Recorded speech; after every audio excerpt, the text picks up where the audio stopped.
நீங்கள் பார்த்துக் கொண்டிருப்பது நியூஸ் 21 செய்திகள். தமிழ்நாடு செய்திகளை உடனுக்குடன் தெரிந்து கொள்ள நியூஸ் 21 செய்திகளை பாருங்கள்.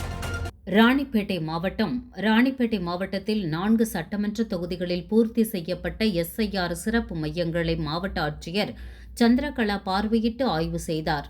ராணிப்பேட்டை மாவட்டத்தில் 4 சட்டமன்ற தொகுதிகளில் உள்ள 10,57,700 வாக்காளர்களுக்கு சிறப்பு தீவிர திருத்த கணக்கெடுப்பு படிவம் வழங்கும் பணிகள் கடந்த 4ஆம் தேதி முதல் மாவட்ட ஆட்சியர் சந்திரகலா தலைமையில் வீடு வீடாக சென்று பணிகள் மேற்கொள்ளப்பட்டது. இந்த நிலையில் ராணிப்பேட்டை மாவட்டத்தில் உள்ள 4 சட்டமன்ற தொகுதியில் அமைந்துள்ள 611 வாக்குச்சாவடி மையங்களில் 1122 வாக்குச்சாவடிகள் உள்ளது. அதில் வாக்குச்சாவடிகளுக்கான நிலையை அலுவலர்களும் 115 மேற்பார்வை அலுவலர்களும் நியமிக்கப்பட்டுள்ளனர்.